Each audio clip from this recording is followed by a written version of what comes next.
Hello and welcome to Dice Punks, a tabletop role-playing podcast where we focus on playing full campaigns in less well-known systems. We're continuing our observance of the summer solstice with another installation of our Old Gods of Appalachia one-shot.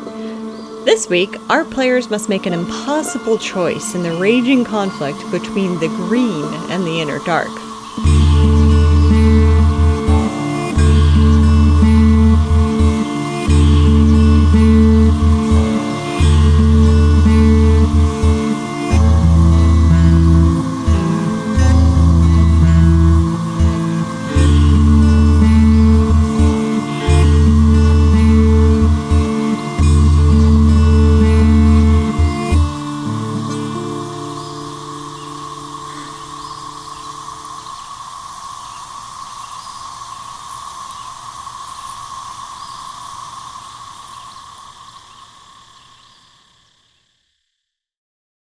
Hello and welcome. I'm Robin, your old GM of Appalachia, and joining me are... Hi, I'm Adam, playing Edith Ed Eaton, a rebellious explorer who serves the green and honestly is at the moment not 100% sure what's going to happen next. I am Drew, and I'll be playing Fielding Cladwell, natural-born leader here among things that are not natural and may not even have been born. I'm Dez, and I'll be playing Silas Greenaw, and for those things that cannot be led, I have a hammer and the ability to push. Hi all, my name is Nick, and I will be playing Bascom B.B. Burton, a charming sage who knows Jack, and God is my witness I will get to the bottom of this. Well, thank you, players. Now for the usual disclaimer. The horror will likely escalate as we barrel towards the climax of our one-shot. A full list of content warnings can be found in the episode notes. If you're confused and thinking that this conflict is the same as the Greens versus Blacks from that HBO show that shall not be named, Cladwell is here to get you straightened out, but not make you straight. Pride is year-round for us, and we won't stand for that on this here show. Certainly not, certainly not. Well, what happened was many things rather quickly. Ed recovered Libby from the tree line and made safe the bride, while Silas pushed back the cicadas that had recently emerged from a certain Father Gallows. I, meanwhile, breathed writhing shadow upon the critters, as a leader does, and BB began ushering everyone on inside the house. Not a soul was left to the insects. There was a brief discussion about the godliness of the occasion and of the situation as it was developing, which Ed and Silas brought to a swift end. So we, three of us and the housemaid Amelia, the latter of whom used a dripping red key and a dripping red Bible verse to open a door, which was not secret and had been in full view the whole time, as I'd said. We opened it and we all went down. BB, somewhere along the way, acquired a rat-like sense of smell. And down there, then, into the tunnels, me leading the way through the gloom bravely, there was evidence of serpents and a displacement of time, but nothing accosted us.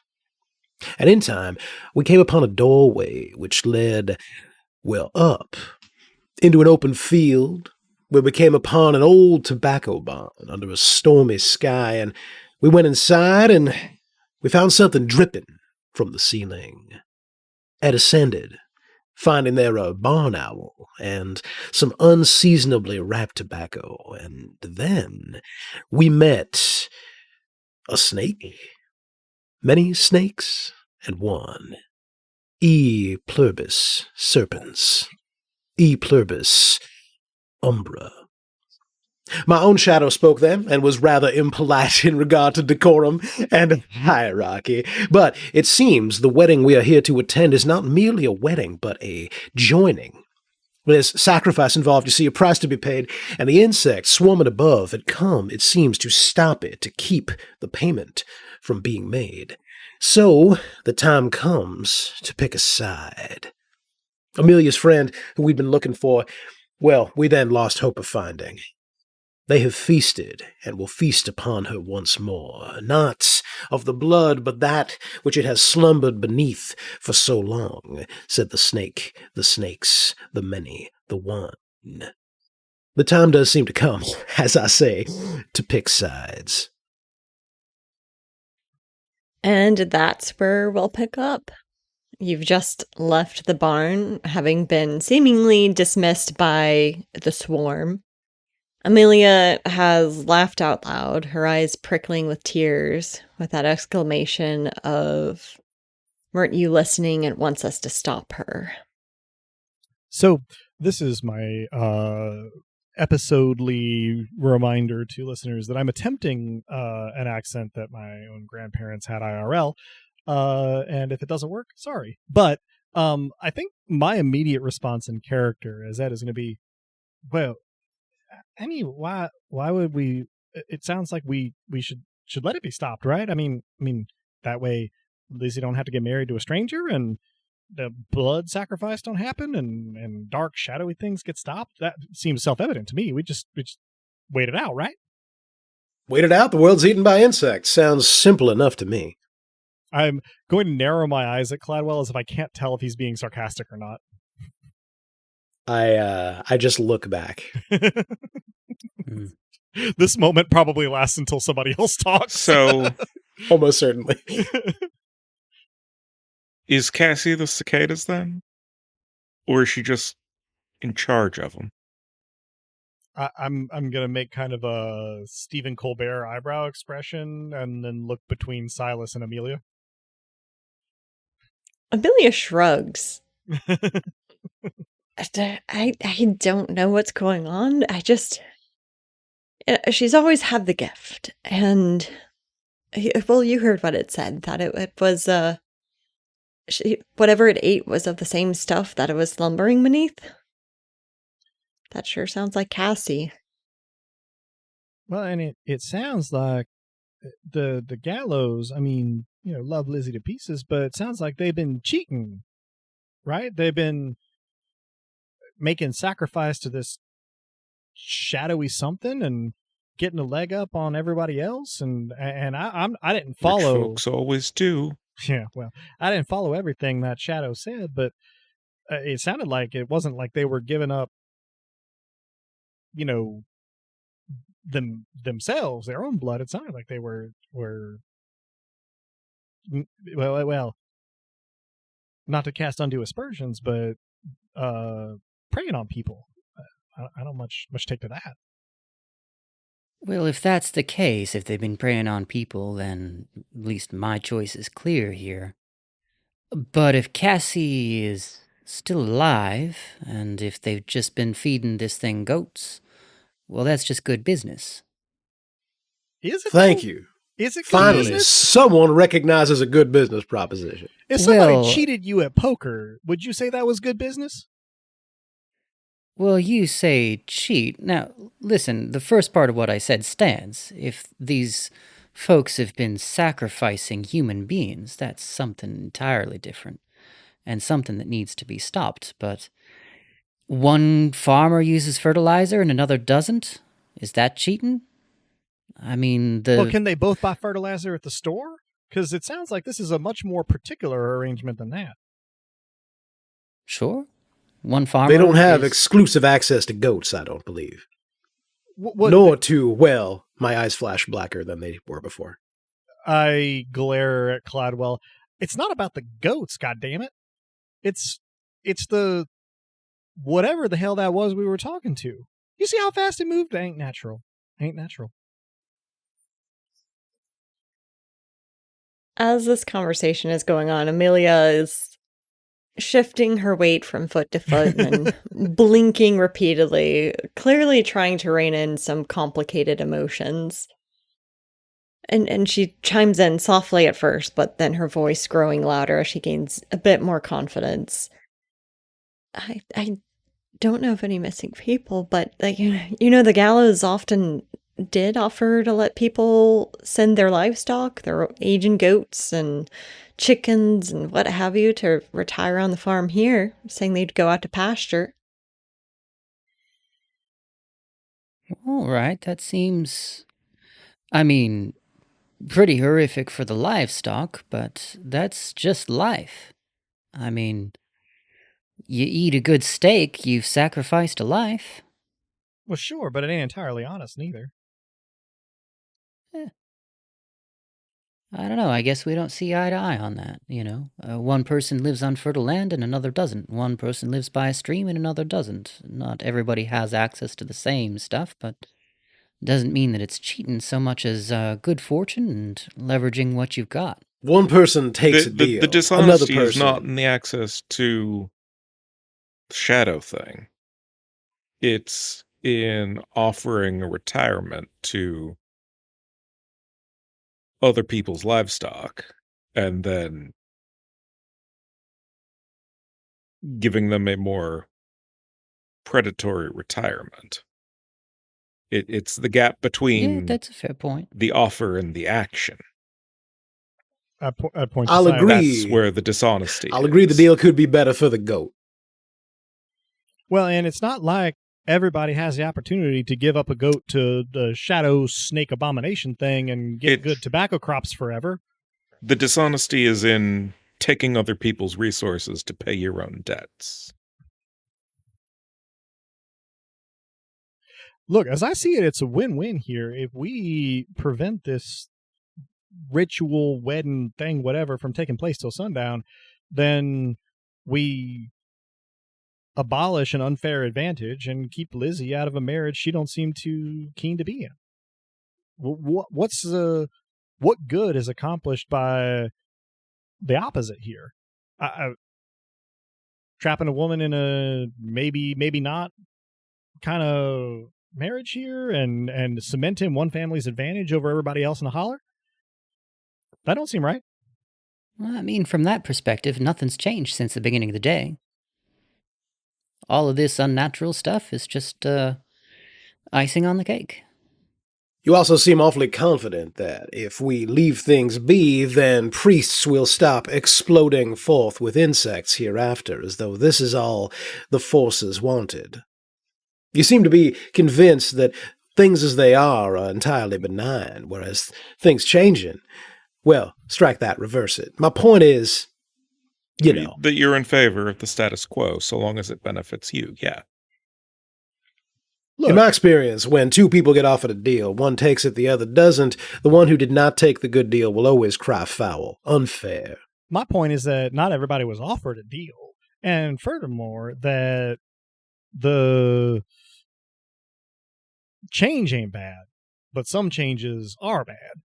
And frankly, I don't think that the gallows using a supernatural advantage to lord it over everybody else is good for anybody but the gallows, and maybe Senator Cladwell over here. I think supernatural is a very ugly word. I think it's a pretty literal description, frankly. Well, we'll have to agree to disagree. Do we? I suppose not. I mean, one way or another, maybe we just make our way back to the house and see what Lizzie thinks about all of this. If she knows what she's getting into and decides to get into it, as long as no people are being hurt, well, that's one thing, but as you say, there's some dishonest dealings going on here, with regards to the livestock at least, and I don't know.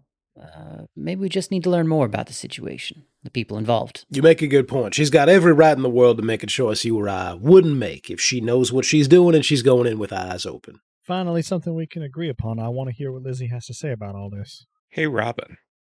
Yes. How open is this system to non-formula spell magic, as it were? Pretty open. I've gotten that impression. Excellent. If you've got the supplies and the materials to do some granny magic, then it's all you. I mean, I am able to both create and use magic, but not understand it. Which is delightful combination of things. Sometimes it do be like that. And I have, an assortment of things generally upon me. You do? As well as a sledgehammer. Oh no. Oh boy. Okay. And I channel my magic through might. So I ask if Amelia's got anything that has a resonance of Cassie on her. I don't probably use the word resonance because I don't know what it means. She looks at you in confusion for half a second, then gently reaches into the pocket of her apron and pulls out a single pressed dried flower. It's a mountain laurel, but it's been lovingly preserved, pressed between pages of a book perhaps, but now something she carries with her. And she passes it to you. I will take a leaf off of it and pass the remainder back. She looks relieved, tries not to look as relieved, and tucks the rest of it back into her apron, saying she had these in her hair the first time I met her. And I will take a thread off of, we'll say that I have some sort of map printed on like burlap or something, and wrap it around the leaf, and grass or vegetation from sort of 3 different directions relative to where I am, and tie it all together, put it on the ground, and thump the sledgehammer on it. Which direction is she? I'm gonna have you roll. Hey Nick, could I have you roll for me? What Sure can. tasks are eased for? Well, I'm trained in using So craft. Yeah, you're trained using and craft, so it'll ease it a Okay. step. And you will have, this will be a Yep. might roll. Do you have I edge in do. might? So I have yes, edge okay. 1 in might, and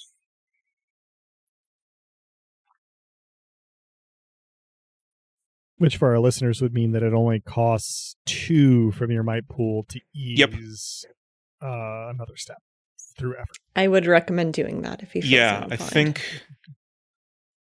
Yeah, I will do that. And I can only do that the once. Okay. Yeah. Right, because that's your effort Yeah. is probably Yep. still 1. Because Oh, that was a Thank you, nat Nick. 20. So is that a major effect? Which means you get a major effect, which is such a gift. Critical successes on magic are always dangerous. At least if Adam's doing it right, or in this case, Robin. It's not going to be dangerous per se. So your hammer slams down on this little bit of granny magic that you've assembled from both this leaf of a mountain laurel and these other objects that you had on your person. And for a moment, there's a pause. You have the sensation that the world around you is taking a deep breath. And that's echoed in almost an ebb from the screaming of the distant cicadas. You lift your hammer, I assume, to check and see what has happened to the item beneath, to see if it points you in your direction, and it doesn't. Instead, it starts to float. Well, no, that's not quite right. A wellspring has started to form underneath this little sachet that you put together. The water starts trickling and flowing, first an ebb and then turning into something more of a shallow, narrow creek, the sort of which might form after a heavy rain. It starts flowing towards, well, you think the river. I start walking that way. I look at BB, start to look at Silas, and then stop and look at Amelia instead, and then start following Silas.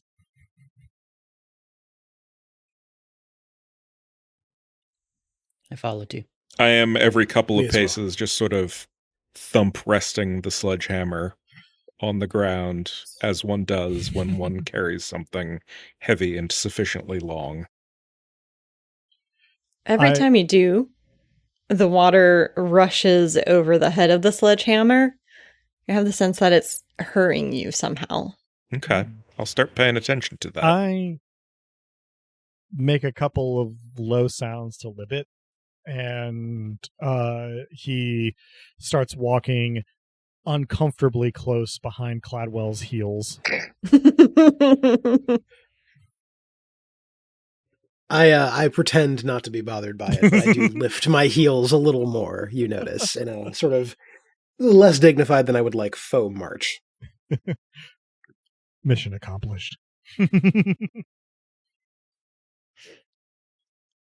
So you walk, and eventually you come to a bend in the river. So Timble Manor's land is at a point in the river where it bends around the holler like a lunging snake. The rocks and wood and soil rolled in those white-capped shallow rapids have made something of a sandy, rocky beach. It's not too deep, not too wide, but as you arrive to this place, something about the look of it fills you with a feeling of peace. And it beckons to most of you, except Cladwell. You somehow feel measured, weighed, and found lacking. The cicadas are all but silent here. And the few nymphs, the non-flying ones that remain, are almost hissing in what you can't help but liken to reverent church whispers. You can't see the rest of the brood themselves from here, but you can spot evidence of their passing, the holes from which they emerged, the abandoned husks of their rebirth. Across from you, the river splits in half around a small island, at the heart of which is what a weeping willow, with fronds so long they tickle the current, the two dancing around each other like siblings at play.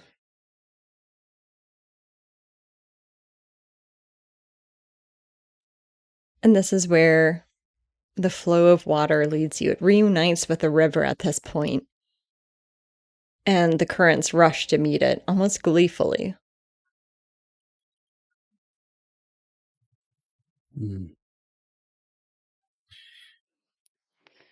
Absent anything else, I sort of stand up straight with my shoulders back, close my eyes, take a deep breath through my nose, and exhale it slowly through my mouth.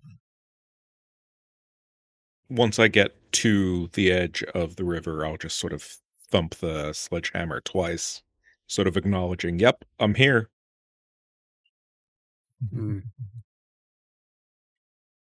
I stay a pace back. I don't like being measured and found wanting.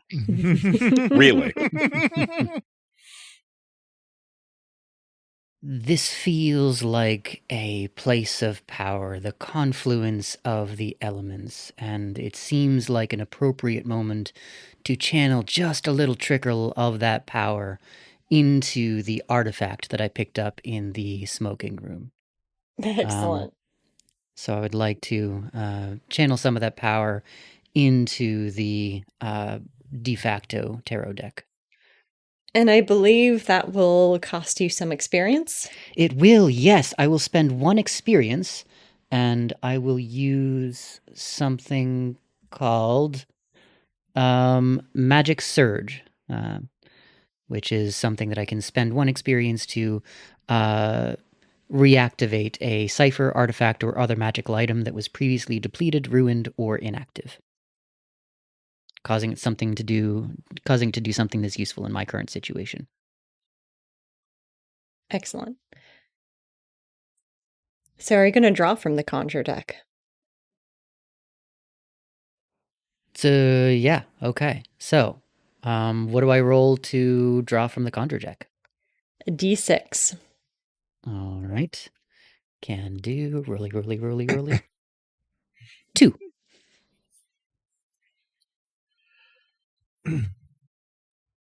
You draw a joker. Or what would have been a joker in the deck, except where the suit usually is. Instead, there's a singular black cat. It's well worn, so the cat is more of a void with bright green eyes that gaze out, almost seeing through, almost taking on a life of their own. You've once again rolled within the range of creating a creature card. So now you get to take on the aspect of this cat. Moderately jealous out of character.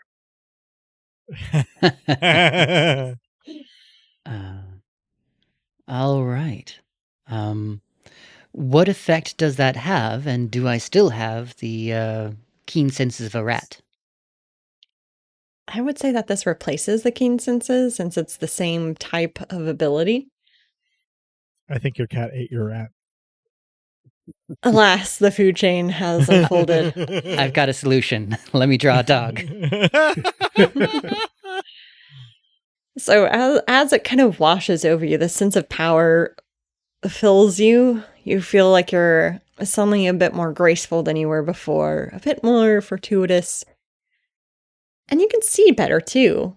And those standing around you notice that your pupils narrow almost to the point of becoming 2 slits. But it's not just the detail that catches your cat eye. It's the way that this place is glimmering. And the more you stare at the river, it's obvious now. You can almost see through the surface and through what those white caps are concealing, and you see something, someone. So, like, it's almost a glimmering, and then you can see with astonishing clarity through what the white caps of the current are hiding. Can you describe anything of the shape of it or the feeling that goes along with it? Is it moving in ways that the current may or may not be able to produce? What's the gist of what I get? It's still, if your eyes were not as keen as they were, you would mistake it for a boulder or something at the bottom, but it's definitely humanoid in shape. Fair. Yeah, all right.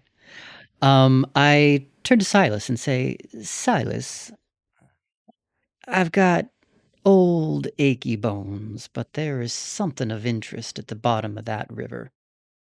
Are you a strong swimmer by any chance? I can swim. I look moderately flustered and go, I mean, so can I. All right. Yeah, well, by all means.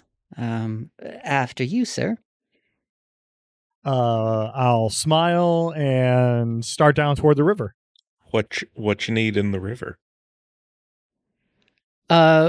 Hopefully before Ed jumps in, I kind of gesture to exactly where I'm looking for.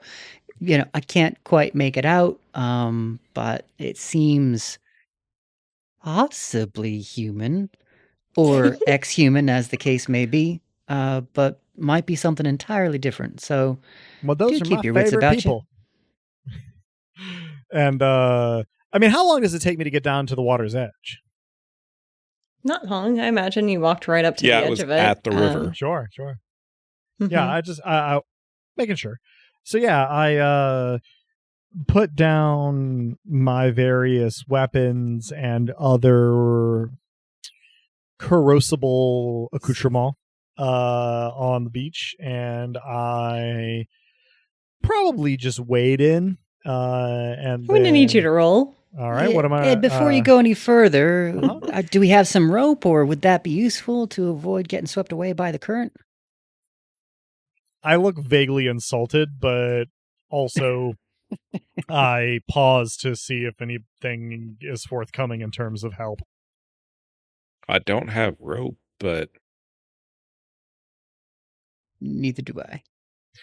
I shrug and I start swimming across to the indicated area. What do you need me to roll in case I can ease it? So I'll like, describe what happens. Okay. And then you can decide whether or not you want to turn it into a roll. Because you're expecting to wade into this river, preparing to swim to the appointed area. But when you take your first step into where the river should be, the water parts. Interesting. I pause for a moment, look around, make sure everybody else is seeing this. Are we? Oh, yeah. All right. And then I take a tentative second step and see if the water continues to part. It parts again, but this time it rises almost defensively in front of you. A small wall. Not a threatening wall of water, but enough of the displaced water is now hovering at a unnatural height above where the water level previously was.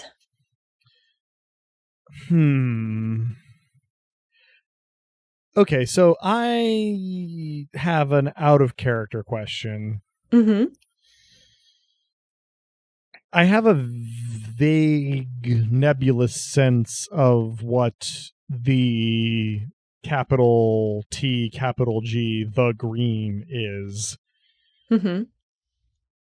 But, I mean, is this a reaction that I can parse through my understanding of the green? Yes. You feel, when you reach out with that capital G gift of yours,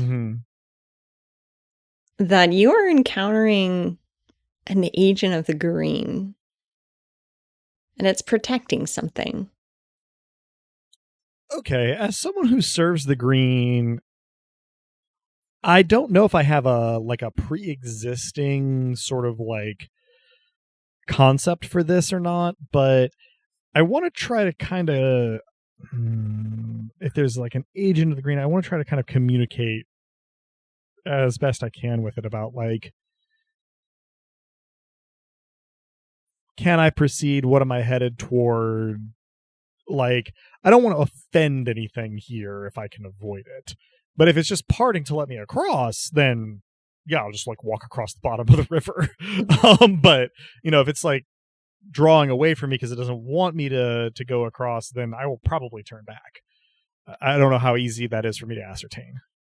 It is not simply parting, but forming a protective wall in front of you. So you're reasonably certain that it's not threatening you. It senses you as a peer, but it is trying to protect something.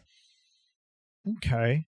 Point of order. So, inasmuch as Ed has disarmed herself to go in the river, I am sort of taken up a nonchalant stance and other words I don't know beside Ed's armaments and just sort of leaning on the sledge. So perceiving this, I'm going to kind of pause and without turning around call to the others that I don't think this river wants us to go across. I don't know if this is something we should investigate, y'all. And I'm going to start backing rather than turning around back towards the shore.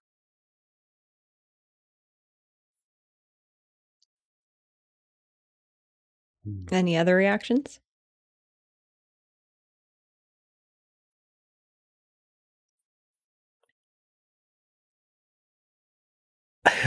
I ask my shadow, what's going on? And why we're unwelcome. God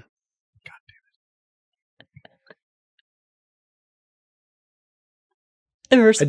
I do this quietly, to be clear, or as quietly as I'm capable. Do you do it out loud? Yeah, exactly. Do I feel any resonance off of this? You feel it stirring. Kind of the sensation of waking an old dog that would rather be left alone. And you don't get an answer out loud, Cladwell. you get a feeling of disgust. Like this is a trivial thing that you're dealing with. Almost as trivial as that entity in the barn. But even of less interest. This is not even a nuisance. It doesn't affect your shadow and therefore is unimportant. Every muscle in me relaxes with reclaimed superiority. All right. Well, Cladwell is dabbling with the darkness. I'd like to ask a similar question, but perhaps of different entities. So, using my vision of a cat that allows me to see perhaps a little bit beyond the veil, as cats do, I would like to search for some kind of entity and call out into that space between spaces. Just with kind of a series of questions. So, with all due respect, I call upon the spirits of this place to guide me, to guide us with knowledge, with insight, with a clear course going forward. What is that in the midst of the river? Or, failing an answer, what do we need to do to get closer to the bottom of this particular mystery? And I'd like to spend an experience point for a sudden vision. A flash of insight provides you with a clear answer or suggests a course of action with regards to an urgent question, problem, or obstacle you're facing. So you do have a vision, in fact. Your eyes dilate. Your pupils growing almost as round as your irises until your entire eye appears black in that particular way that Excited a cat. cat gets when they are seeing something that they desire, or in this case, seeing beyond. And that's when you see her sitting at the river's edge, Cassie Carter, a yellow ribbon tied round her rows of braids, her dark eyes alight with determination, her jaw set, her fists on her hips, and her toe tapping. You feel admonished for half a second until Father Atticus's ghostly form passes through you without sensation, other than, of course, perhaps the uncanny startle of being immaterial, a ghost witnessing the past rather than the present. And as he approaches, Cassie rounds on him, hands gesturing wildly. And you're trying to piece out what's being said, but that's when you notice beyond this ghostly vision, these strange pale blue apparitions that you're seeing, that the sound has also distorted. The cicadas, of course, distantly are thrumming and screaming in waves, but it becomes more pulsating back and forth, ebb and flow, until each chorus sounds like the echo of the one that came before, and an endless ripple of sound and echo, echo and sound, until everything, the river, the wind, your own breath and pulse, has a faint, disorienting reverb. But you start to hear enough. Cassie knows about the animals that Atticus and Jethro have been feeding to that horrible thing. She's been finding bones for weeks, which led her to that damnable barn. She's been burying the bones in the river, trying to lay their souls to rest, but they wouldn't have any. She's starting to hear them all, every ounce of pain that damn demon had fed on going back before this generation of gallows, the voices of those that came before and were tricked into giving up their land to these people, the quiet suffering of the slaves that built the manor. Atticus responds defensively. First, hands moving in a calming gesture, telling her that she was seeing things, hearing things. Perhaps she should come to church so she could be freed of these demons. And then as she progresses, he gets increasingly defensive, quoting Bible verses about sacrificing the fatted calves and livestock for God, then told her the same lies that many white folks still tell themselves today about our ancestors, that his family had freed their slaves and offered them employment as indentured servants, as if freeing them somehow accounted for the cruelty they'd endured, as if freeing them didn't leave them to be trapped in this place since they were likely to get abducted if they tried to leave, as if indentured servitude and slavery were two completely distinct things. And it wasn't until Cassie threatened Atticus outright to tell everyone about the gallows consorted with the devil, that his posture stiffened, his eyes grew wild. She moved to march off, but he grabs her around the arms. She struggles, kicks, screams, manages to pull away, unbalancing them both, and sending them both tumbling down the steep end of the riverbank.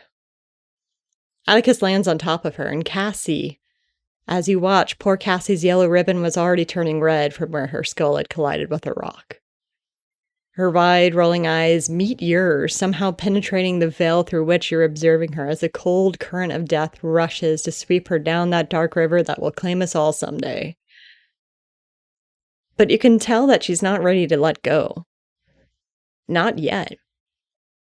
And you see what Atticus misses. You see her dark hand plunge into the silt of the river, grab hold real tight to the earth and the spirits within. You see her lips moving noiselessly. At least, they were noiseless. Her voice reverberates in your head, its echo deafening. And she offers her soul to the river. She asks for strength beyond death to defy what has happened to her. She wants to rise again with the voices of the oppressed. She wants the currents to carry her resolve, bind her to the internal embrace of the green so that they may rise and become a chorus together when the time is right and when the green is at its strongest. And your vision narrows. You get a strange tunneling effect as you're suddenly unceremoniously deposited right back on the riverbank of the present, realizing that you're not standing too far from where Cassie had died.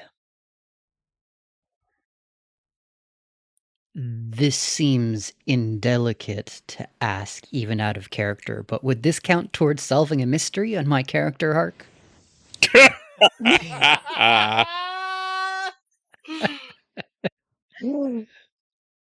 Yes.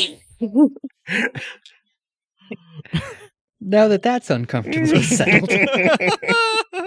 I mean, in your defense, that is just part of the system. Something, It really something, is. ludonarrative dissonance, something. Mhm. All right. Well, my peoples having gone wide, narrow again in the glimmer of sunlight across the river, and I turn to my companions. I don't know whether they've been doing anything in the interim. Yeah, how long did that take? Let's say, dreams don't take long at all. So it happens long enough for you to notice the pupils if you're paying attention to BB. Long enough to notice that BB has gone awfully still. And then it passes. I would say that in that time, I've returned to the bank and grabbed all the stuff that I dropped and maybe just noticed BB's pupils by the time he sort of returns to the present. Can't speak for anyone else, but that's probably what I've been doing. Not knowing that Ed was reclaiming her things, if BB takes a step toward the river or so, since you did mention that he found himself at the end in approximately where she'd died, I would just ease in the way of big folk who can move a bit more suddenly than you think to move myself between Ed and BB. Nothing overt or anything, just positioning. I also keep Cladwell in my field of view. I, on the other hand, am ignoring Cladwell. I clap a friendly hand onto the shoulder of Silas and then, let it go. I'm not lingering or threatening back. I'm just trying to ease the tension and say, non-verbally. And I say to my companions, y'all may be aware, especially in this particular group, that there's many things in this world that will talk if you can just listen.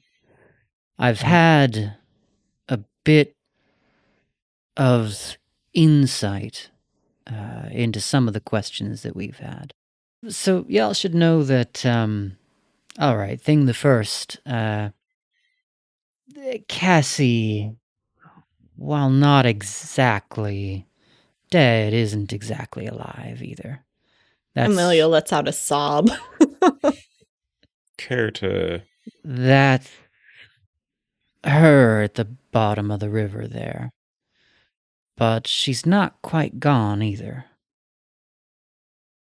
She and Father Atticus had a bit of a difference of opinion on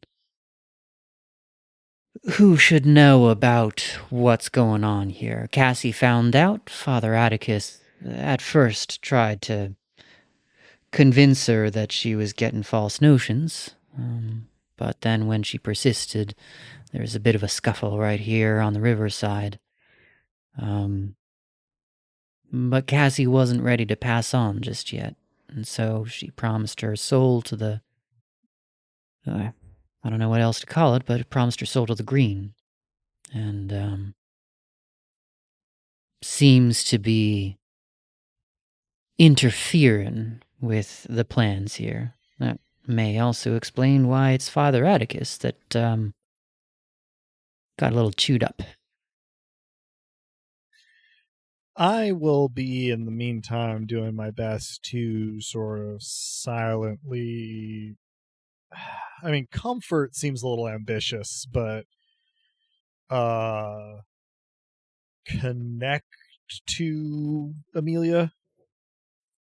Just hand on the shoulder, little squeeze, comforting noises while BB talks. That Hey, kind of Nick, thing. could you roll me a d20? Just tell me what happens. It's a 2. Cool. Silas doesn't notice what Des did. That's all. We've just distilled tabletop roleplay down to its barest essence. Absolutely, right there. That's great. Yeah.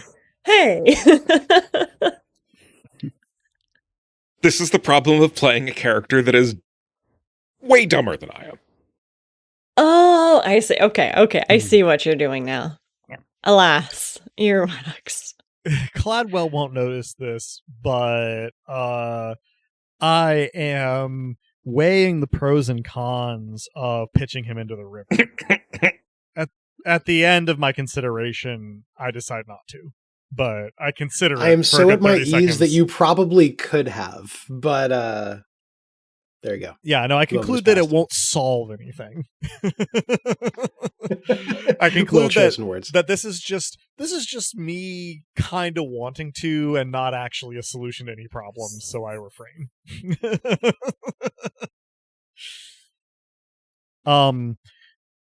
That said, I will fix BB with a serious but not in any way threatening look and say, well, just so I'm understanding what you're saying, Atticus killed Cassie. That's correct. And Cassie killed Atticus, perhaps, in turn, after a fashion.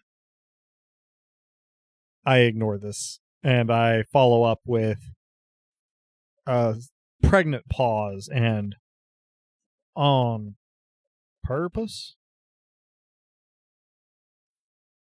Robin, did I get the impression that this was an accident? Or not so much? I had the sense that it was an accident, But in that moment, you saw a little bit of the mask fall from Father Atticus. Hmm. He wasn't going to let Cassie tell everyone. You weren't sure what he was going to do. You weren't sure that he knew what he was going to do, just based on him uselessly just trying to hold on to her and buy time before she and they both toppled down. Hmm. I don't know quite how to answer your question, Ed. If a feller fires randomly in a direction without looking, he may very well kill someone, whether he intended to or not. That said, the impression that I get is that God only knows if Cassie hadn't died by accident in that particular moment, when he was acting with particular recklessness. It may very well have escalated to intentional murder. Mm-hmm. Appreciate your candor, BB. I turn very deliberately to face Cladwell. And I'm silent for 2 or 3 beats. So, Cladwell, you can say something in that space if you want. But if you don't, I'm going to start on my spiel. So No, I give you a look that says I think I know what's coming. The look does not say I think you were going to throw me in the river, because I don't know that. at all. Right. So you probably see me very visibly take a calming breath. This is probably accompanied by scratching Libet on the ears a little bit to comfort myself.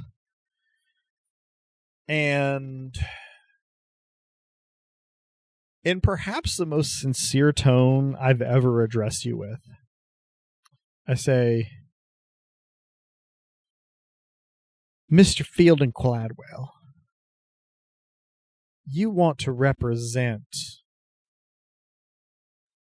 us in the legislature, correct? But of course, correct. Who do you represent? Don't dissemble with me, sir. Well, that's a deep question. I think it's pretty simple, frankly. BB, do you remember? I was 9. How old would you have been? We were young. We went exploring in that cave. Both our parents told us not to. Do you remember that day? Sure, of course I do. Well, you remember I slipped and I fell, I do. and I was all right, but I was alone. I was alone for an hour, and I was alone for an eternity. And then there was a stag. Red eyes, golden antlers.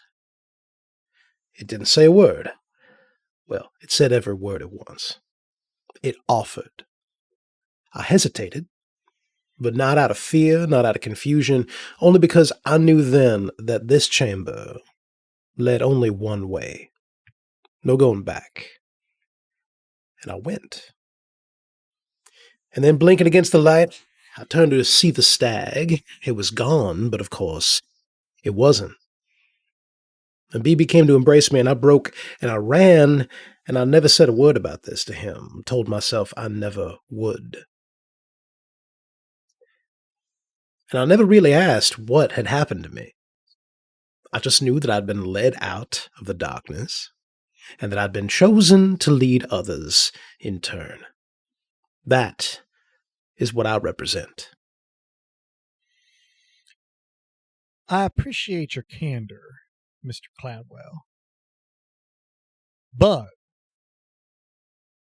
I think, all politician-like, you have skillfully avoided the thrust of my question. The answer is I don't know. I probably do laugh in character. And I say, not to offend you, sir, but you may have lost my vote for Senate. Well, I do hope you'll reconsider, but damn it, does it matter so much where something comes from if the thing is good? You think every bad thing in the world comes from the same place, that all bad things come from the same source, that doing one thing leads you inexorably toward doing some other much worse thing. But maybe it don't matter where power comes from. Maybe we just need it. Let me be clear, Mr. Cloudwell. I don't think where power comes from matters half so much as how you use that power. And for me, I am a goddamn American. And I use my power, what little I have, for the little guy. Who do you use your power for, sir? Everybody. Big, small. Green, Impossible. shadow. Impossible, you say? Sounds to me like you don't believe in representative democracy. You can't be using your power for the gallows and also for the Cassies. That is impossible, sir. Explain to me how you can use your power for both at once. I ask my shadow this question. Drew, I love you. And I you. Also, I love the elegant sort of metatextual inversion of Robin now being Drew's life coach. And a terrible one at that. I mean, you are each the devil on each other's shoulders, yes. Devil means something super different in these two different It contexts. sure Yes. does.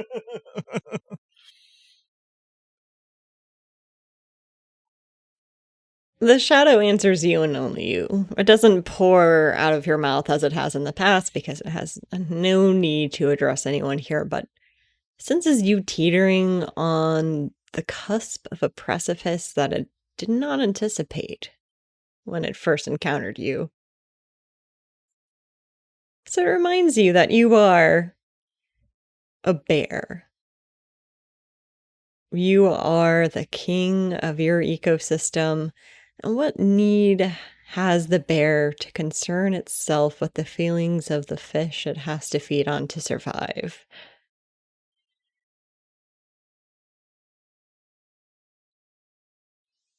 You're not going to like the answer. I figured. Well, damn it. I mean, what's the bear supposed to do? I probably take too long before going on. My glare The gets fact that sharper. The fact that the fish don't like to be eaten, does that mean the bear should just throw itself into the ravine? Bear's got to eat the damn fish. Fish ain't going to like it, but the whole thing works, well, in harmony, ultimately, right? In a hierarchical harmony. You ignoramus. People ain't bears nor fish. We're different from bears and fish in that we get a choice. You just don't want to make the choice. You want the choice made for you, so you're not to blame for the choice you make. You coward. Coward. Now hold on. Now I take a whole lot of guff, if I may be indelicate, from you, but coward. Yes. Does the bear torment the fish?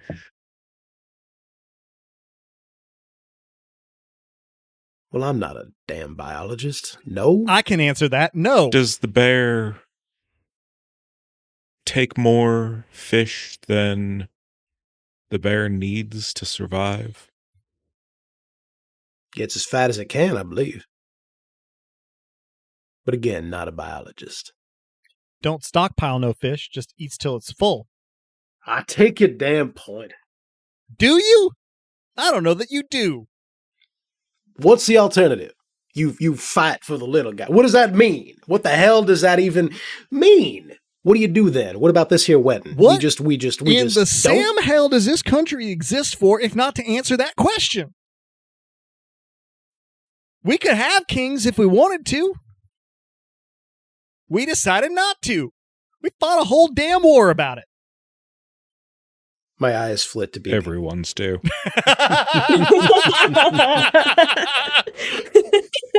Mine Do not. Comment partially retracted.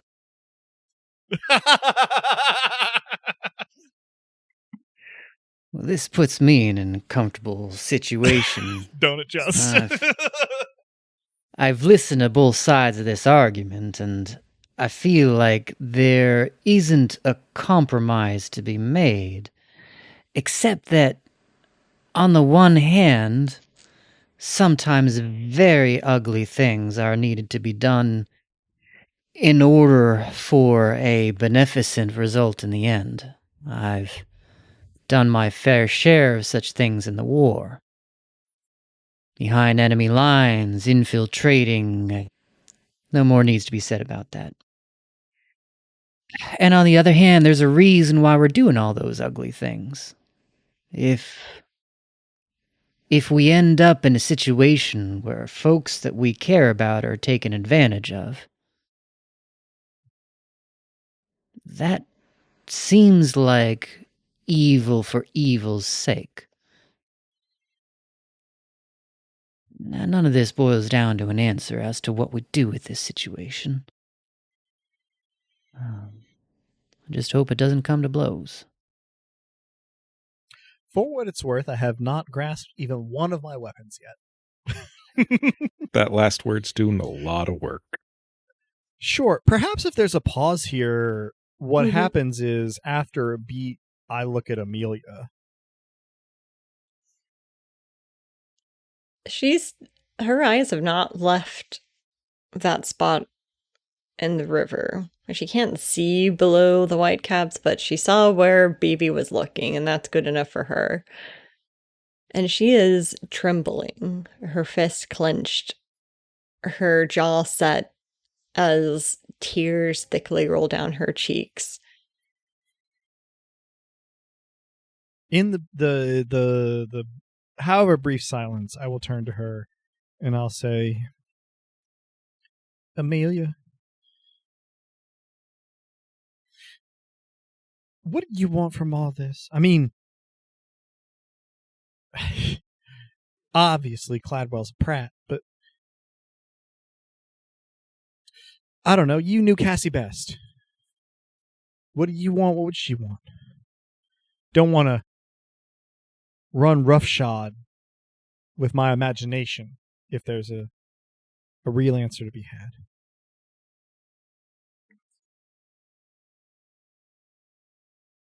I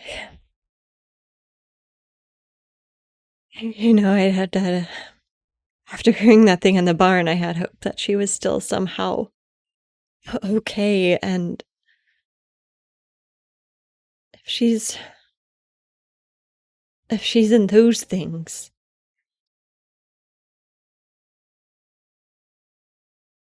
I don't know. My first thought is that I want to see that snake skinned. I want to make myself a fine new pair of boots. You and I, we gotta spend more time together, Amelia. Look, I'm sorry there weren't more we could do for Cassie, but I think what we can do is we can make sure there ain't nobody else who has to be in the spot she was in. I don't know if that's enough. Maybe nothing ever could be, but God damn it. I even like the gallows, you know? I'm probably feeling like I'm sounding like I'm choking back tears at this point. Point of order question, Rob. Mm-hmm. Approximately where in the sky is the sun? It is approaching the late afternoon, early evening. You were in that tunnel a while. You were in the barn a while. Mm-hmm. You're not yet running out of daylight, but your time is starting to run out. Mm-hmm. I'll follow up my pronouncement there with, I get the feeling that Lizzie was doing this whole wedding thing out of obligation to her pa. And I can't help but like him, Pa Gallows. He's an affable son of a bitch. But this ain't right. Honestly, I'm sorry for what happened to Atticus. I really am. No one deserves that, no matter what they've done. But I can't undo it. And I think if I gotta pick a side here, don't know if I do, but God damn it, if I gotta, I'm with the Cassies. I'm with the cicadas. I don't think they deserve an advantage. I don't think that it's worth anybody's life, and I think we ought to. My voice gets softer. I think we ought to figure out how the mountains want to live with us. Not run roughshod over them. God damn it, I don't know if I'm making sense or not.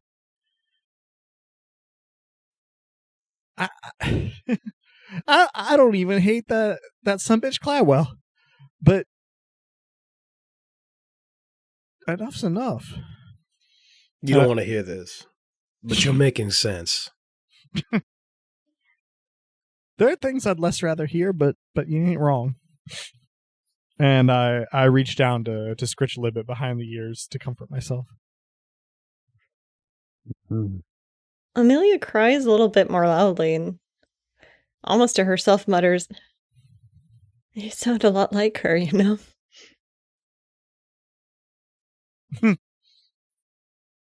I take that as a compliment, I guess. If he's making sense, don't that put you in a bind? Oh, you have no idea. Ain't no way out of this bind. This chamber, as I may have mentioned, only goes one way. No going back. But if I've made a terrible mistake, well then, I'll live with it. It's the least a politician can do. That's an in-character sound. Robin, I'd like to ask you a question, and perhaps roll for the answer if that's indicated. But so, what do I think might happen to Cassie if the wedding is not called off, versus what do I think will happen to Cassie if it is? Will she persist indefinitely as a vengeful nature spirit if she doesn't get what she wants? Will she dissipate if she's not able to exact her revenge? Are there other stakes here with regards to the supernatural? Where are you directing this question to? I guess I'm wondering, first of all, what I would think as a sage about the situation, but if I don't already have a pretty good educated guess, gosh. I mean, Cassie herself might be the best source, but also a bit biased, and I'm a little scared to ask her.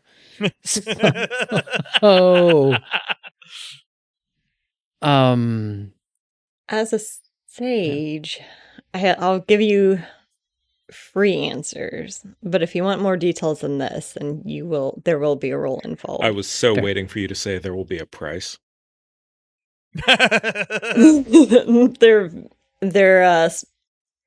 That's essentially the answer.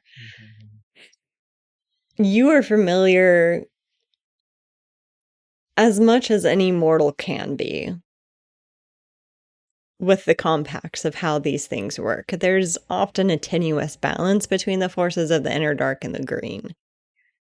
And the compacts are sacrosanct between both of them. When a deal is made, interposing on it is a punishable offense. When a deal is broken, there is a huge price to pay. You don't think that halting the wedding was a violation of the pacts? but rather a conflict between two deals being made.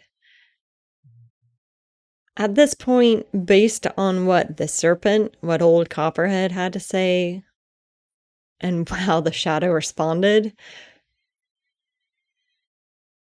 you think that there is a grasp outside at power, and you're not sure how far Cassie, or the entity that is what remains of Cassie, is willing to go to stop that. You suspect there's going to be significant consequences either way.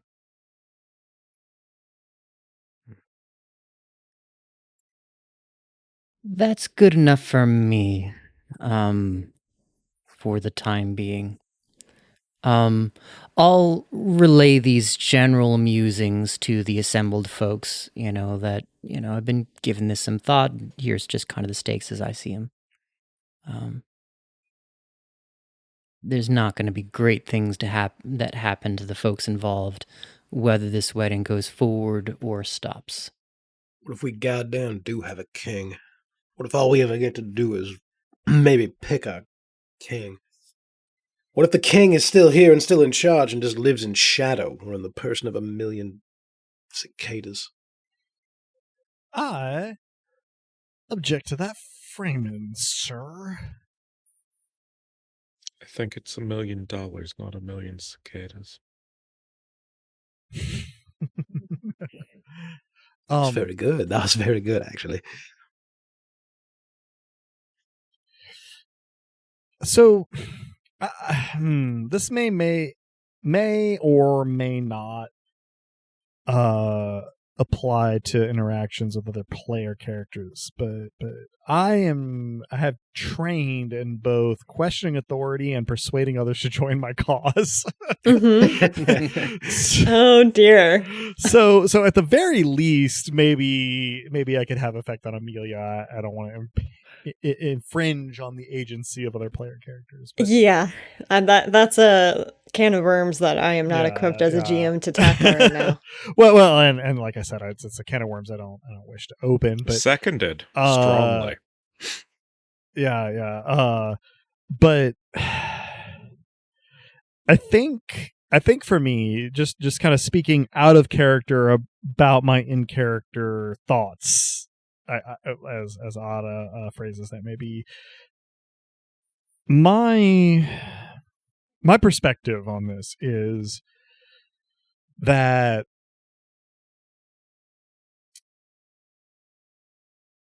from my point of view, there is a very cut and dry argument to liberty here. Right, that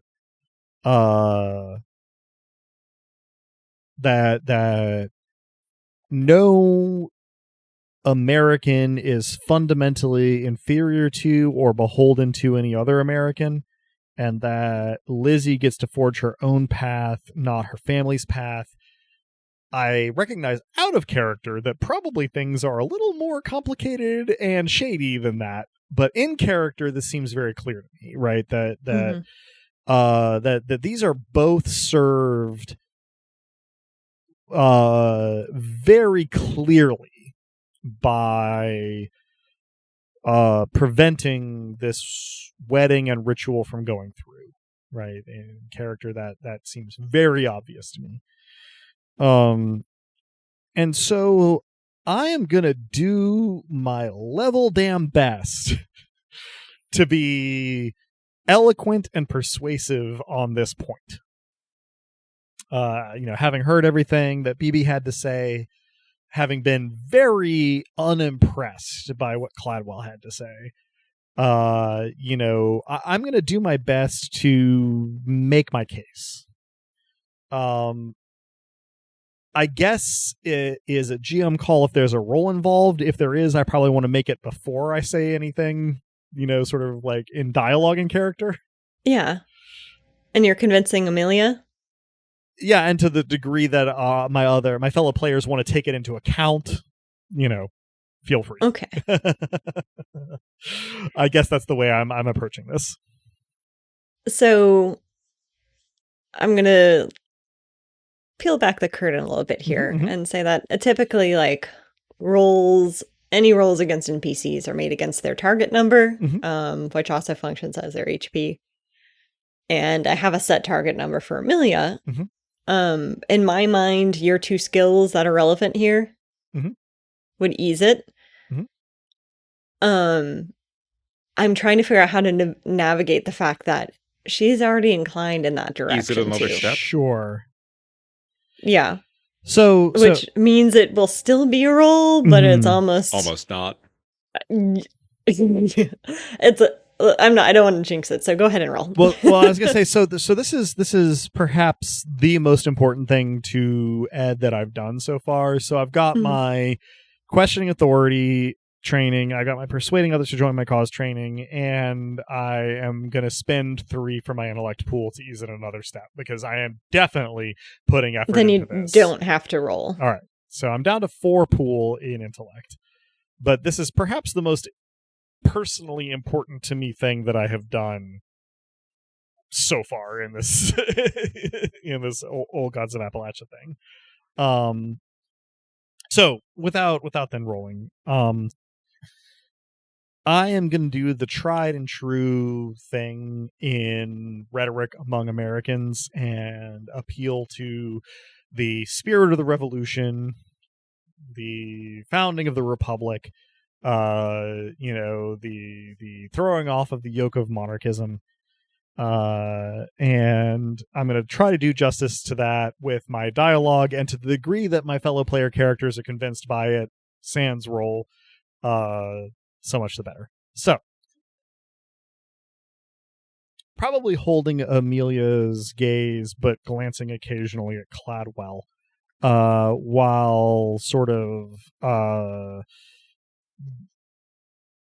giving various sort of affectionate sort of scratches and pets and gestures at Libet. I'm going to say,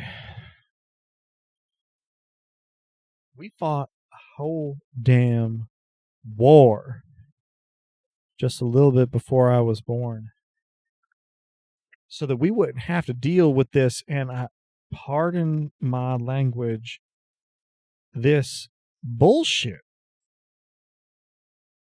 The idea that some people are worth less than others is frankly un-American.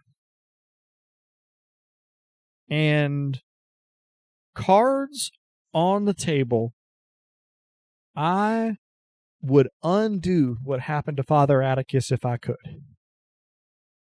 But he brought it on himself, committing violence to uphold an unfair status quo, as Mama would have said.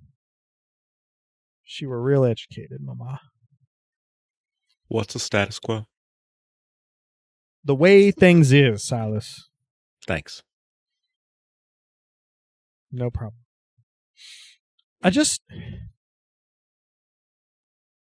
God help me, Cladwell, I don't hate you. The fact that I get the choice whether to vote for you or not, God damn, that's sweet. But what choice do the servants of the gallows get? What choice did Lizzie get? I think, and I gesture toward BB, if we're going to honor the spirit of the revolution, if we're going to stand firm in what this land tells us, I don't think we can let this wedding happen. And for the finale, I fix Cladwell with my gaze and I say, I don't blame you for taking whatever lifeline was available to you in that horrible moment where you weren't sure if you were going to see daylight again. I don't even think you're wrong for upholding it. But for the love of everything, you gotta see when you are upholding injustice, sir. Please help me stop this wedding. I just hold Clywell's gaze.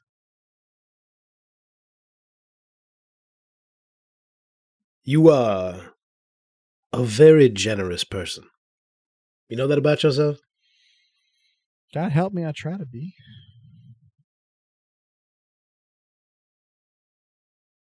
What do y'all think?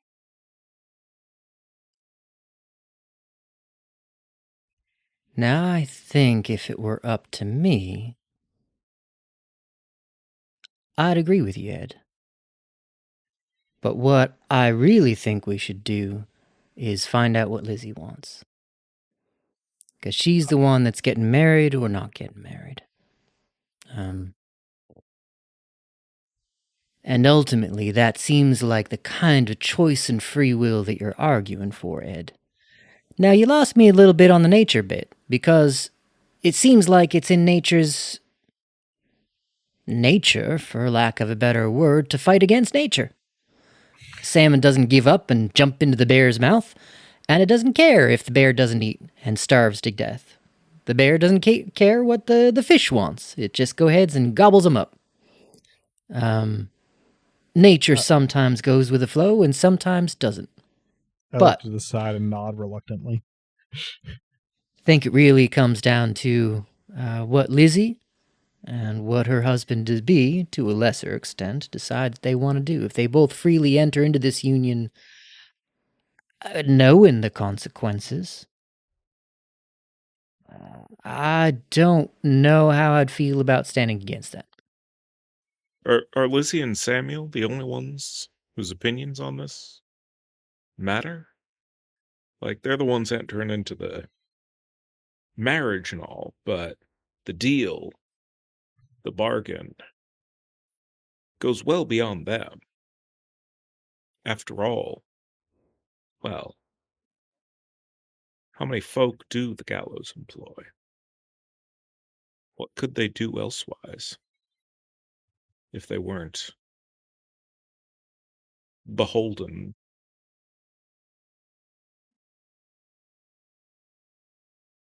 Do we just ask the people in power if they want to stay in power?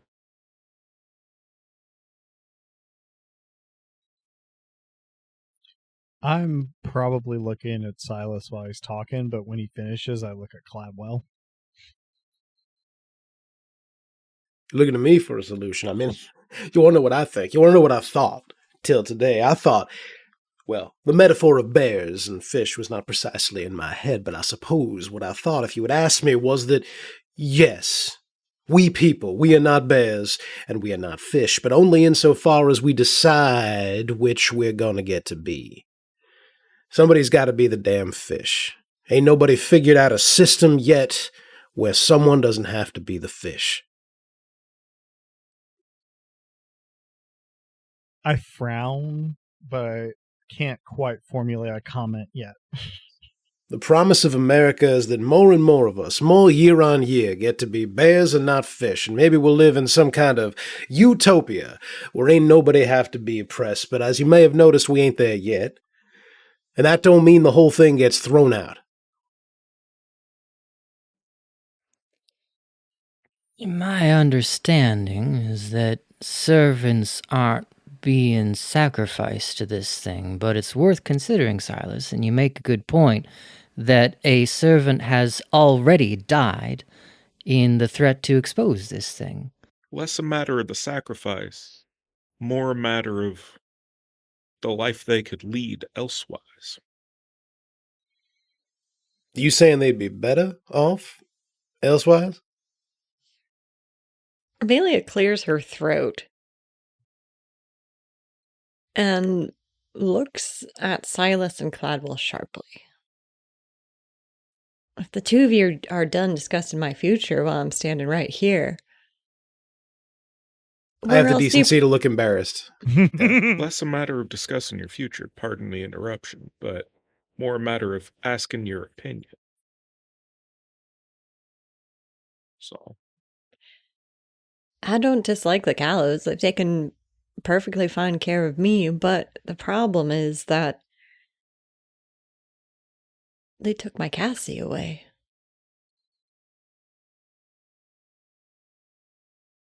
Simple as that, ain't it?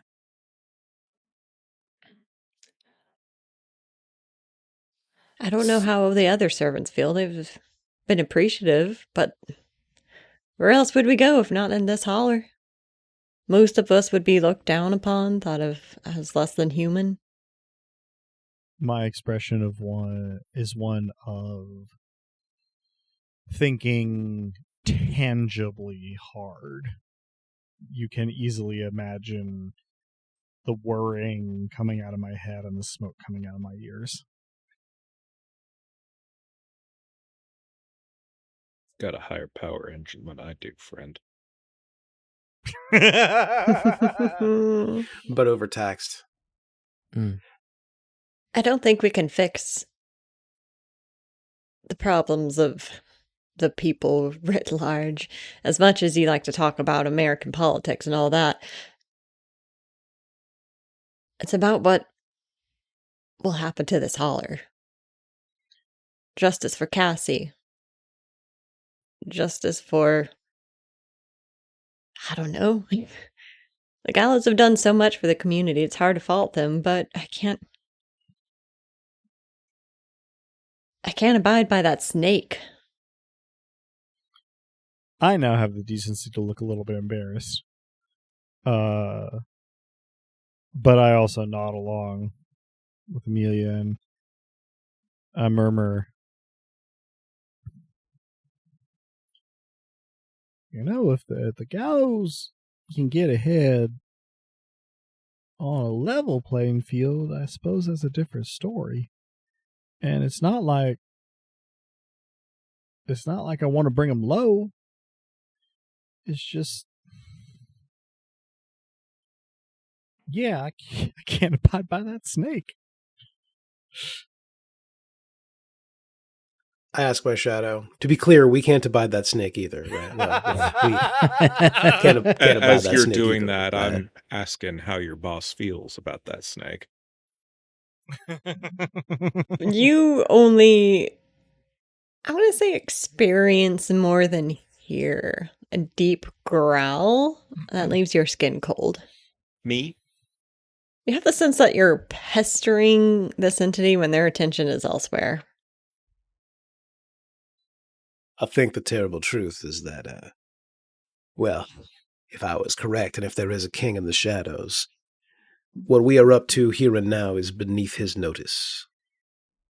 So, we're on our own. Let's do what we can. Then I think we gotta go talk to a few people, including Lizzie. No objection here. Off we go. Though, if we're going after that snake, we're gonna need a bigger gun. Well, I'm hoping we won't have to talk to it ever again. But I guess I don't All know what right. the future holds. I will, at that point, heft my sludge.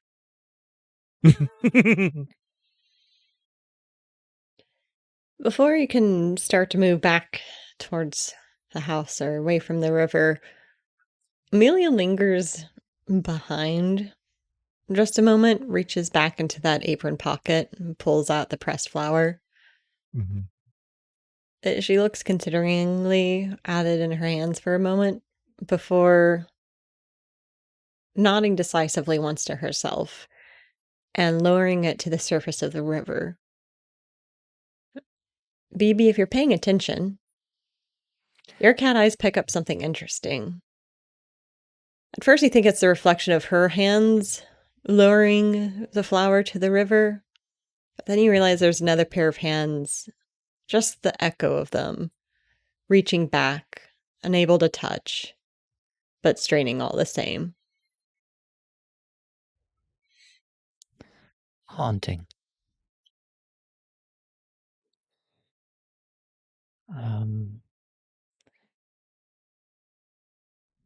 I guess I just take this in. If there's something further that's happening, then I'll respond to it. But, I just take in this moment with solemnity and just hang back a little bit to see if Amelia's following us back to the house.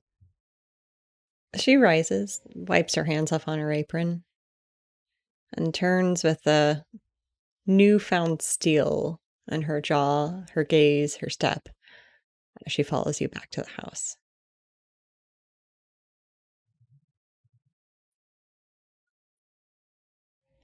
Which way are you going back to the house, out of curiosity? Are you taking the tunnel back? Are you barging through the front door? Through the cicadas? My inclination would be to take the tunnel back, but I probably don't say anything unless prompted.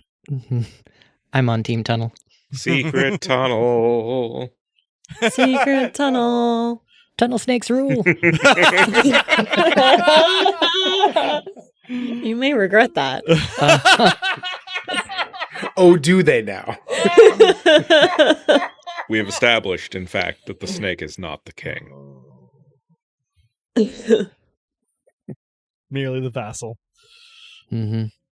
So you head back through, I guess you approach the mouth of the tunnel and start to head back.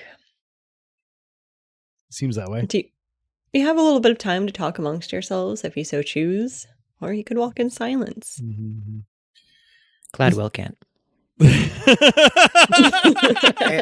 Nor do I. But what I say is probably a bit less truculent than it's been. There's more murmuring. There's more, well, I suppose beneath his notice anyway. What does it matter? So That kind of thing. here's a fun thought. I'm pretty sure. So, Robin, the year currently is 1803, right? Mm-hmm. I didn't think to look it up until just this moment, but I'm pretty sure that was the year of the Louisiana Purchase. Mm-hmm.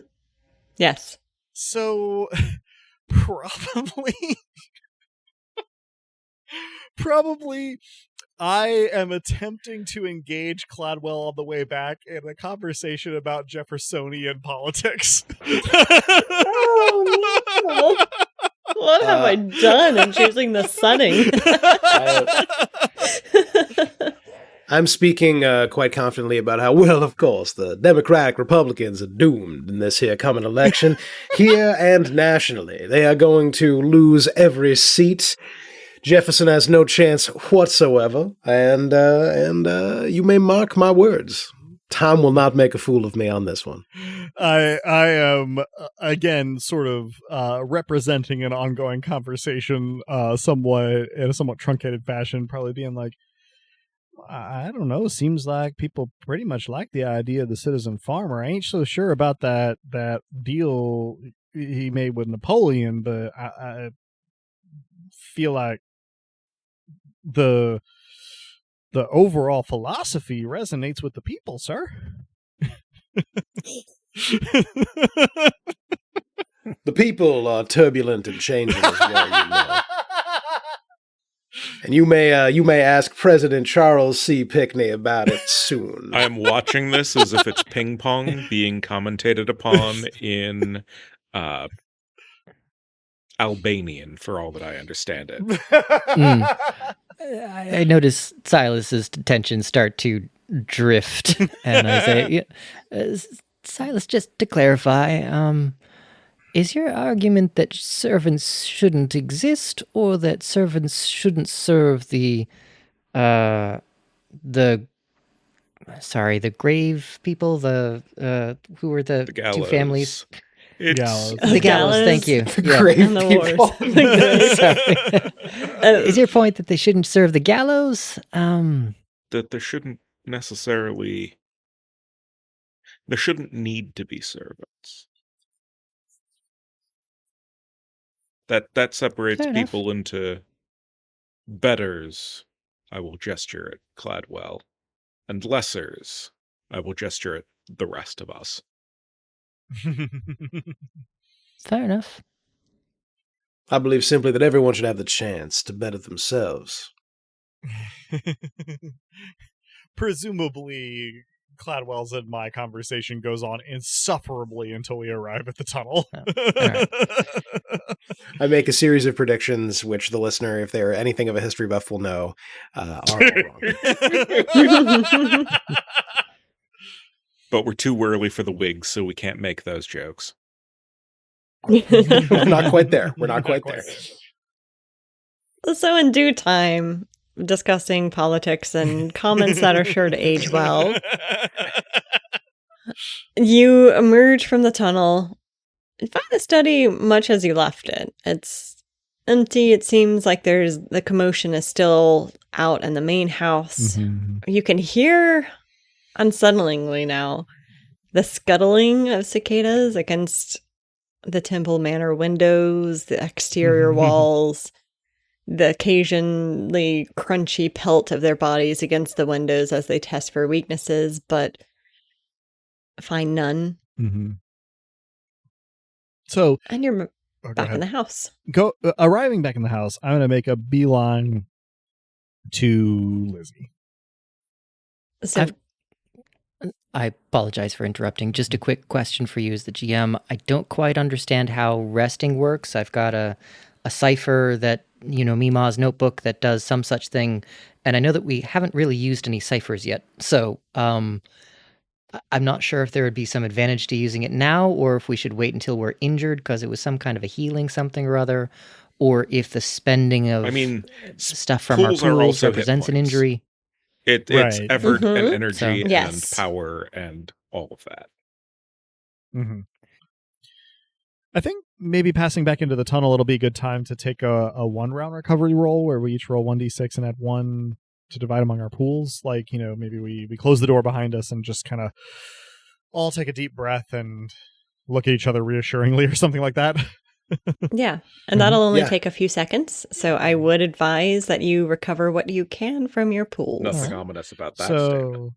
I rolled a 5, giving me 6 to distribute between my pools, which I'm probably going to all put into intellect to bring me back up to 10. Hey, Drew, could you roll for me as well, Fantastic. please? Happy to. Des rolls a 5. That is wasted on me. I had 3 points missing. Looks like you're all recovered then. Yeah. I rolled a 6, which gets my intellect back up to its max. Excellent. Fantastic. I rolled a 3, and I had 4 points missing from intellect only, so that puts me back up to full. I'm realizing that I've spent probably twice as many points for my pools as anyone else. You've been putting out a lot Which is so of perfect effort. in character. The rest of us have not. It paid off, though. And also I'm relieved that you're all essentially fully recovered, because I was worried this might have been the first TPK otherwise. It might still be. It may still be. We'll see. It's not counter chickens. Yeah, so for the record, Or our locusts. I'm at Or our cicadas. 8 in my might pool, 8 in my speed pool, and 10 in my intellect pool, none of which are full. Oh, none of which are full. None of which are full. Uh-oh. Okay. At any rate. Never mind that, listeners and players. You know what I love is when the GM just says, Uh-oh. Where does that rate relative at to any rate. Wolf?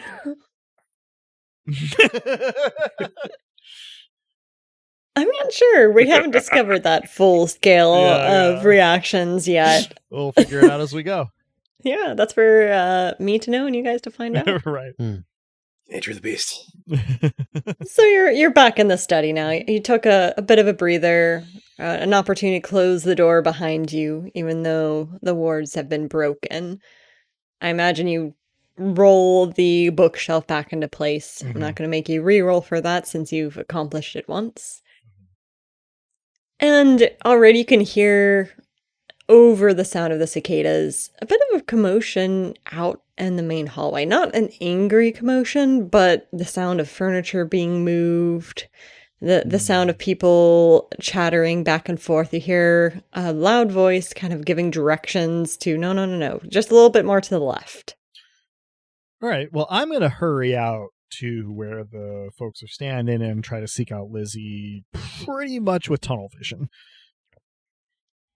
Your tunnel vision makes you miss what the rest of the party likely notices, which is they are rapidly setting back up to host the wedding inside. Mm-hmm. That tracks. Lizzie, as far as you can tell, is nowhere to be found. She's not where you left her, kind of in this main entryway, but looking at the setup and the fact that it seems to be mostly servants and some of the attendees all aiding and arranging spare chairs that they found throughout the house into a pseudo walkway for the bride, an aisle for the bride, and arranging furniture to look like an arch for the couple to be married in front of. You have the sense that maybe she's back in the bridal suite. That was kind of my assumption. So regardless of what everyone else is doing, I'm probably hurrying up the stairs and heading back to the room I first talked to. I am keeping pace. Bully. Yep. Let's stick together. Okay. Indeed. I also just am bound to help Ed, so. So I probably just barge into the room assuming that Lizzie is going to be there without any particular ceremony. This may or may not cause a commotion, I guess. Laura starts. She was sitting much in the same place as she was previously, reading what appears to be some kind of pamphlet or another, likely one of Maul Gallows' treatises on gardening. Maul Gallows is nowhere to be seen. She was in here the first time you came in, but for right now, just Laura and Lizzie. Okay. So I am going to nod peremptorily at Laura and then rush over to where Lizzie is. I'm going to try to get close enough to speak low and not overly audible. Though probably I should give a chance to everybody else to say what they're doing before I get too far into it. I'm mostly going to be reactive, so.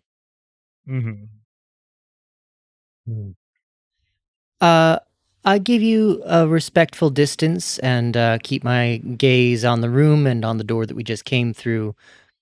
Eyes on the swivel, head on the swivel for trouble. And trusting Ed to pass along the relevant bits. My eyes go in the direction, although of course I can't see her, of Mima. You have the sense, even though you can't see her, that she is gazing back. I am somehow not the surprised abyss by this. also stares into you. So, approaching Lizzie, I reach out to take one of her hands in both of mine, and I sort of kneel, but instead of on one knee, kind of on both, and then sort of sit on my heels.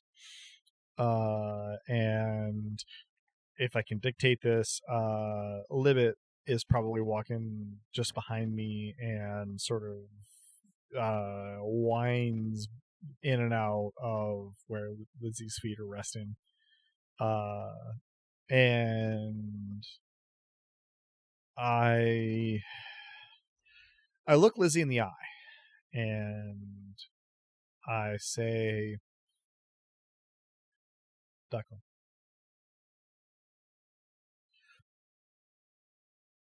if no one else mattered in the world, what do you want?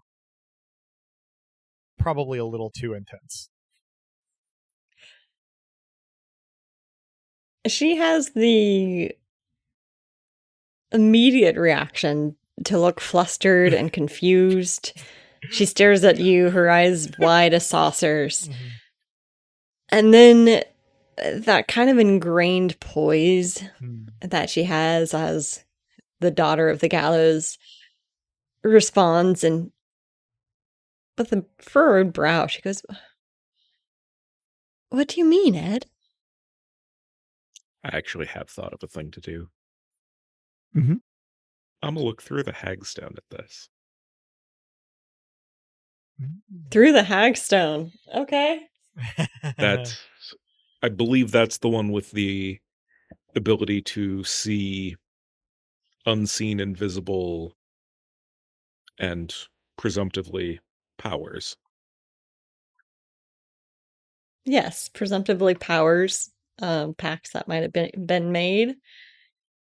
I am briefly checking out how it works and what you will need to roll.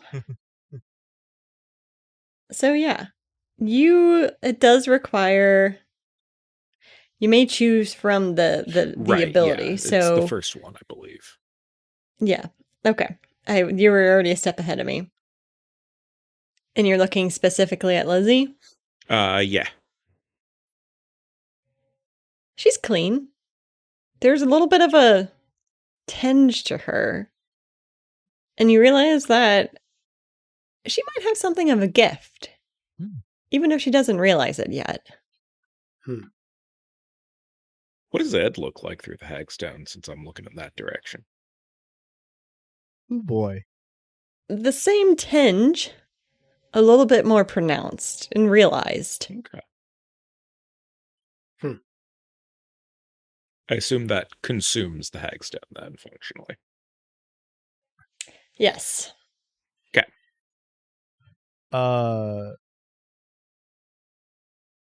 I'm probably a little manic looking in Lizzie's eyes. Mhm. And I try my best to be clear and explain to her. And I say, look, Ducklin, if you didn't owe nothing to nobody, what would you do with yourself right now? What would you want for yourself if nobody had a claim on you? Well, Ed, I just lost my uncle. I know, Ducklin, I know. It's it's been a day.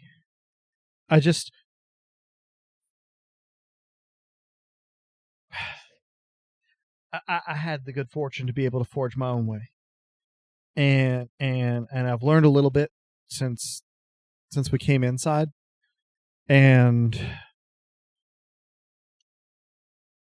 I know your family means a lot to you, Ducklin, but I just want you to think about it for a second. I want you to consider, if you didn't know nothing to nobody,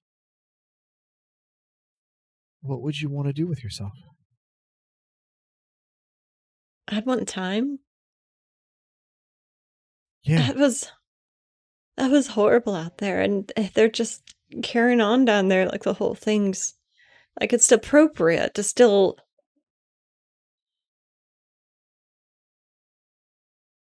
Yeah. I know everyone's visiting just for the wedding, but wouldn't it be better if we just? I could. Ed, Yes, Ducklin? it's just a lot. Yeah. And I don't know where all this is coming from. I don't know what you know about your family and about your uncle and whatnot, and cards on the table. Well, nothing hidden. It don't much matter to me. I Just out with it, Ed. this wedding, it's more than just you right now, but it could be just you later. At least I think so. And I want you to be happy, and I don't want you to be used. And Are you well? What he's trying to say is that there are powers at work in this wedding.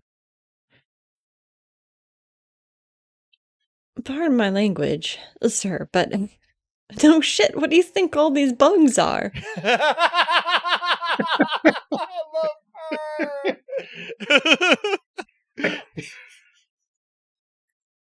her. I turn. Go ahead. They're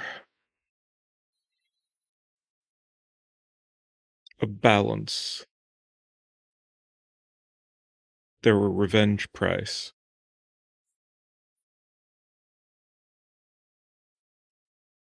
They're the opposite force that would be served by the wedding.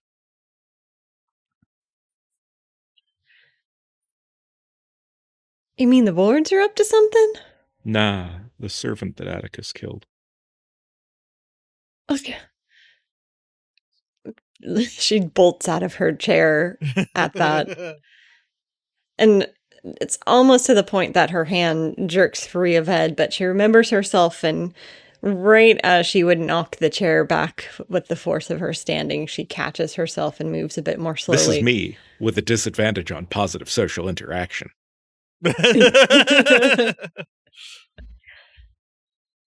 Sir, my uncle was a good man. He fed the poor. He helped us in the fields. He tended to the sick. I will nod at all of these things. Tended to my pawpaw. He would never hurt a living being in all his days. I will murmur. Think it were an accident, but it happened.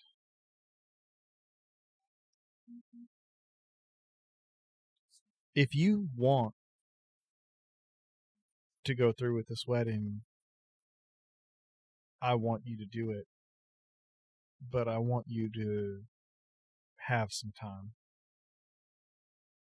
But I want what you want. How am I? My uncle just died, and now people are telling me that he was a murderer. I will almost say something, but then stop myself. Ed, if I didn't know you were as right as rain and as sturdy as the bedrock under my feet, I would think you've all gone mad. Laura kind of looks over her shoulder at this outburst and then buries her nose with a sour look back into her reading. Lizzie, I think maybe it's the world gone mad currently. She gestures wordlessly at the window. And I nod.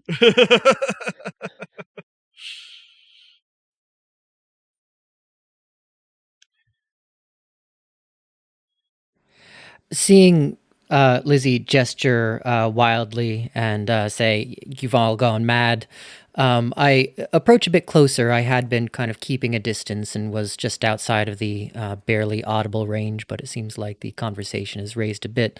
So I'd come over and says, "I guess you told her about the supernatural snake and the blood tobacco." Not in so many words. A super... She stutters out those words, obviously not comprehending the taste and feel of them in her own mouth. My head goes like limp on my neck, and I look at the floor. You hear a slight pop as Laura closes her pamphlet, sets on the table, and turns away, pretending as though she's not listening at all. I like Laura out of character.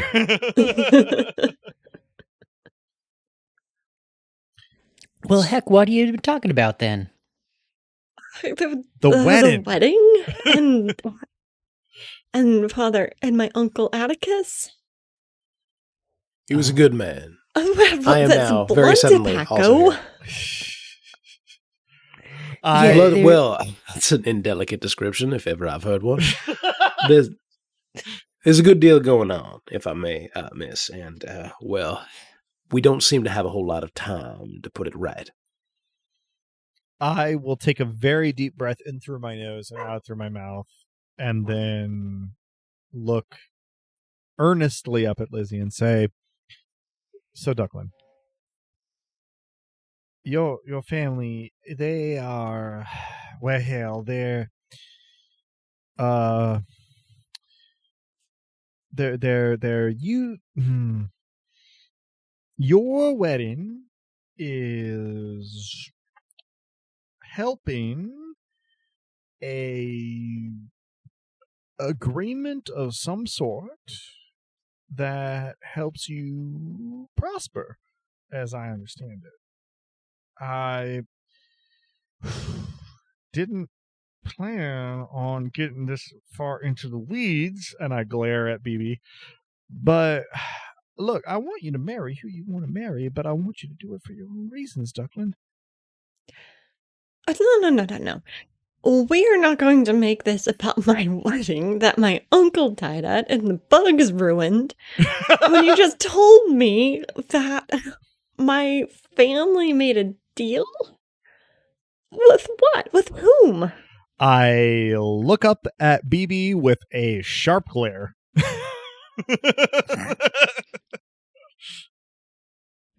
I look at BB like, would you like to explain? Now, just laying it all out there, because if you're going to make a decision, it needs to be an informed one. Look meaningfully at Ed. It seems that your family has made some kind of a pact with an entity made of shadow. We I bury saw my it in the face in my form of hands. a snake. Now, this entity accepts sacrifices. So far, it seems like animals have been sacrificed to this thing in exchange for enriching the harvest, allowing it to ripen more quickly than normal, and it is damn fine tobacco. But that's aside from the point. Now, this entity will flourish and thrive if more new blood is brought into the family in the form of this wedding. By sundown, there's a time frame on this thing. But it seems as though the personification of the land, its will, the green, if you will, is opposed to this, to the extent that the vengeful spirit of one Cassie Carter, who used to be in the employ of this family, try to disrupt the wedding by killing your uncle. And I think that about takes you up to speed. I whisper in your ear, that was a remarkably succinct explanation. My head I is still recognize that's cradled a in lot my to take. hands. Recognize Lizzie- that's a lot to take in, but there's some pretty substantial forces on both sides of this. Lizzie stares at you, her eyes wide and blinking, and her mouth opens and closes once and twice with a click of her teeth. Like Ed said, it's been a day.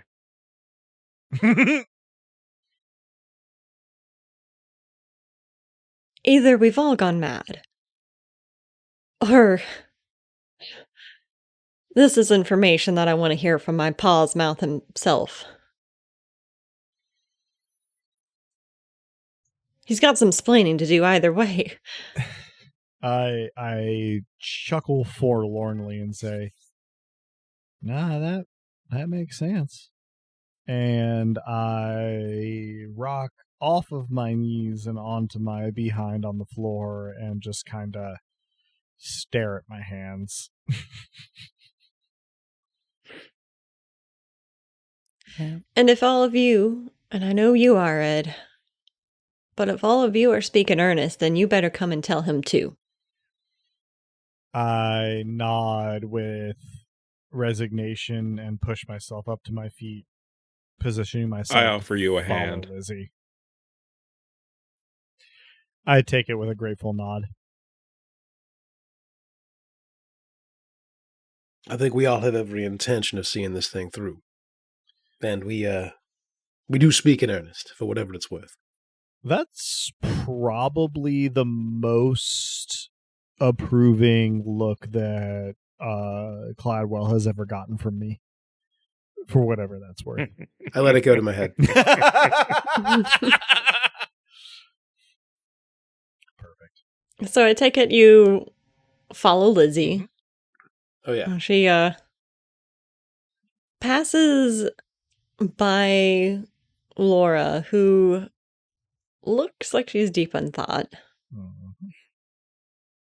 And as Desi, you're going to say something? Remind me which family Laura is a part of. Okay. Ward. Future sister-in-law. And a healer. As you, BB, pass by her, she catches your arm, looks you dead in the eye and says, "Well, when you're ready to deal with your snake problem, I know just who you can go to." And that's where we'll end our session. Oh. Well, hell. And that concludes this session of Dice Punks. Thanks for joining us, and I hope our players and listeners enjoyed it as much as I did. Join us next time, won't you? If you're hearing us now, then you probably know where to listen to this. But we can be found almost any place one can listen to podcasts, as well as on the wider web at dicepunks.com and on co-host and Tumblr as @dicepunks. With that, I think we're ready to say farewell. Say goodbye to the kind folks at home, players. Deploy honesty strategically. Said Gladwell. Oh no! Got something else to say, actually. Thank you for listening. And, a representative represents all of the... Wait, no, that's impossible. A representative must select carefully which... Well, that doesn't sound right. I gotta go. I'm confused. Thanks for listening, folks. And why eat your words when you can insert your foot in your mouth? Yeah, thanks for joining us, folks. And if you'll excuse us, we're going to go fry a bigger fish. We've got bigger fish to fry. We're going to go bear some salmon. I don't know. We'll figure it out next week. And as the poet once said, when we were made, it was no accident. We were tangled up like branches in a flood. I come as a blade, a sacred guardian, so you keep me sharp and test my worth in blood. So show me that which I cannot see, even if it hurts me, even if I can't sleep. Show me the way.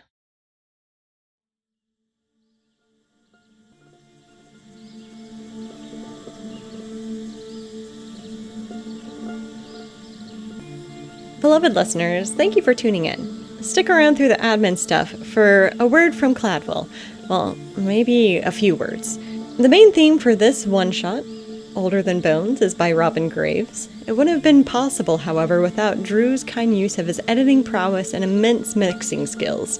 You can find links to Drew's work in our show notes, and you can find Robin by reading your favorite poem to the river. Editing in our campaign's rad new cover was done by Joanne, who has appeared on the podcast now and again. Check out her work around the internet, where she goes by Anything Sews. Site design and graphics for dicepunks.com, including the cover art for this one-shot, are by Robin. And yes, that's her. That one cicada, on the cover art. She's been a cicada this whole time. Old Gods of Appalachia tabletop role-playing game is by Monty Cook, Bruce Orr Cordell, and Sean K. Reynolds. You can learn more by visiting moneycookgames.com. The Old Gods of Appalachia podcast is written by Cam Collins and Steve Shell and produced by Deep Nerd Media. Pay a visit to oldgodsofappalachia.com to join the family. Links to the system and authors can be found on the Punk Grimoire section of our website, dicepunks.com. Thanks so much for listening. If you've liked what you've heard, well, that's reward enough on its own, but if you're so inclined, you can help us out by rating and reviewing us wherever you listen to us, telling your friends who you think would like us to give us a listen, and even by heading over to our Patreon at patreon.com/dicepunks. We have fun rewards available to backers, including a patron-only Discord and access to the Dice Peaks after show for episodes 1.1 and following. Regardless, we hope you'll tune in again, and until then, remember, subtlety is for cowards.